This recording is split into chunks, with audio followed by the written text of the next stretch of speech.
Вероятность удара по Исламской Республике Иран со стороны Израиля и Соединенных Штатов, она достаточно велика. По крайней мере, такова вероятность сохраняется. Причины здесь самые различные.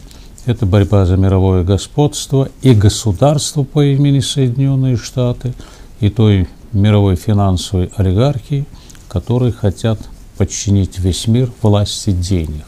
И Иран проводит самостоятельную политику. Иран подрывает позиции доллара, пытаясь не торговать углеводородами за американские доллары. Вот. Есть, конечно, и другие причины.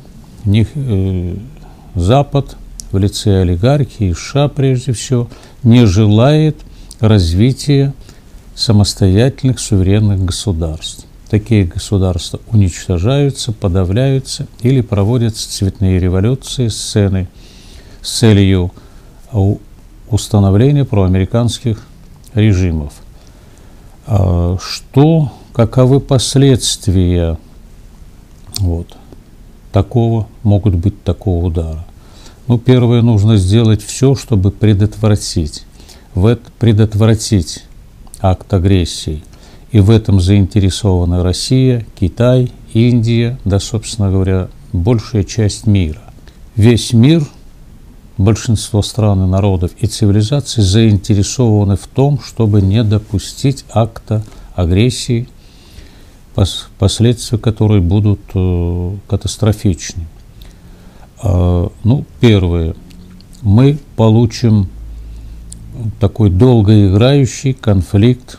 Мы, Россия, получим долгоиграющий конфликт в этом регионе, примыкающем к нашим границам, Каспийской зоне и ко всему Кавказу. Конфликт остановит развитие экономики в этом регионе. Это будет удар и по китайской экономике, поскольку Китай получает углеводородное сырье отсюда. Это будет удар по свободе передвижения, прежде всего, углеводородного сырья по стратегическим важнейшим морским коммуникациям и так далее. Это первый ущерб, который мы ощутим все практически. Второй ущерб, вторая угроза – это то, что в результате этого конфликта снимутся миллионы людей в поисках безопасного места проживания, то есть просто с целью сохранения своих жизней. То есть миллионы беженцев хлынут и в Азербайджан, и на наш Северный Кавказ, и в страны Южного Кавказа. Это тоже сложнейшая социально-политическая проблема, с которой мы столкнемся.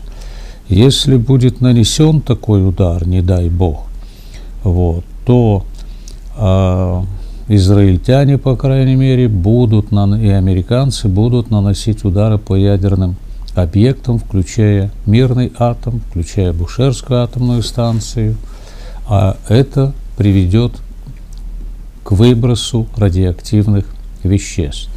Россия, к тому же, и Китай потеряют потенциального союзника в лице Ирана, союзника по экономическим вопросам экономического развития, союзника по сдерживанию агрессивных этих действий, союзника по сохранению международной системы безопасности.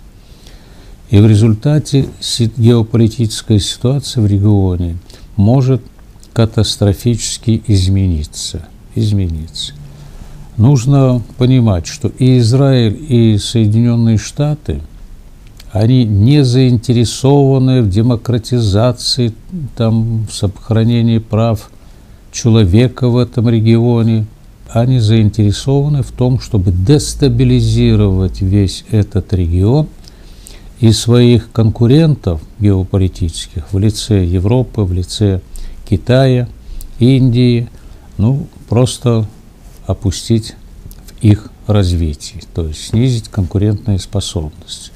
Поэтому, конечно, нужно предпринять сейчас и политико-дипломатические усилия, и политические усилия, и даже помочь Ирану усилить свой защитный оборонительный потенциал.